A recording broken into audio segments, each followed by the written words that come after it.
Hi, I'm going to make a phone app that'll let you communicate via USB with LoRa modems. So I'm going to be using Flutter to create the app.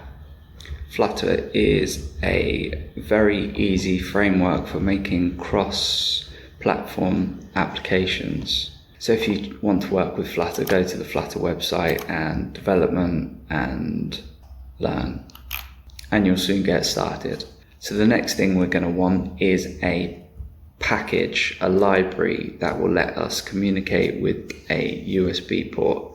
So we want to go to pub dev, and here is the repo for all of the packages you can use with Flutter. If we search in USB, we can then filter by platforms. I'm going with this USB serial. So we install the library by adding it to the dependencies.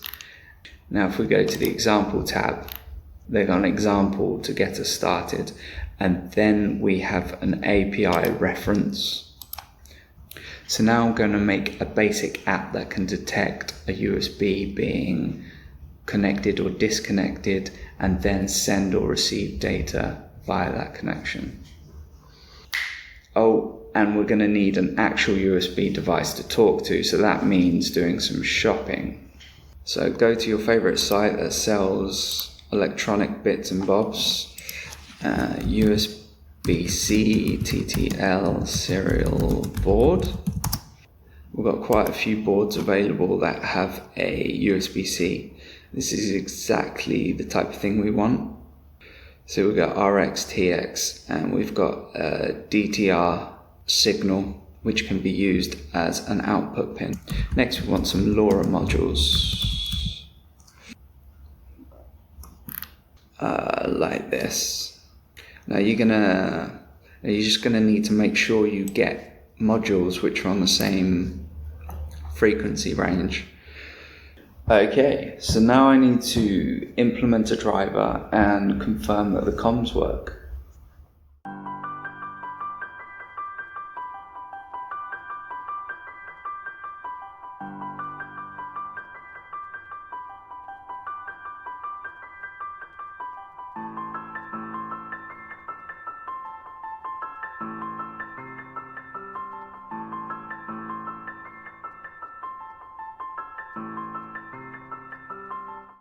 So one great thing about Flutter is, like with web development, you can use templates. So I'm going to want to try and find some sort of chat app. Bare bones chat would be ideal.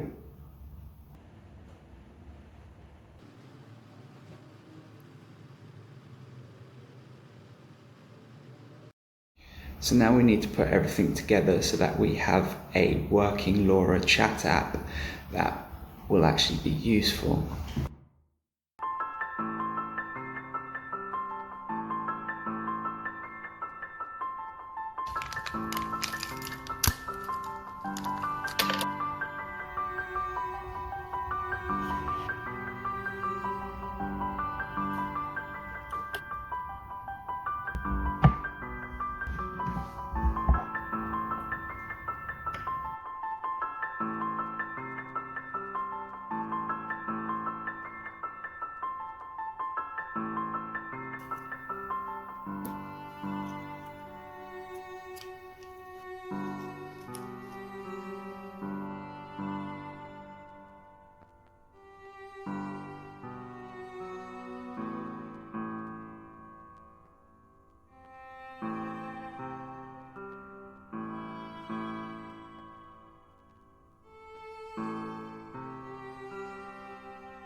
In conclusion, LoRa on a phone provides a cheap means of communicating locally without a third party. If a few more features were added, such as a protocol layer, I think an app like this could be very useful.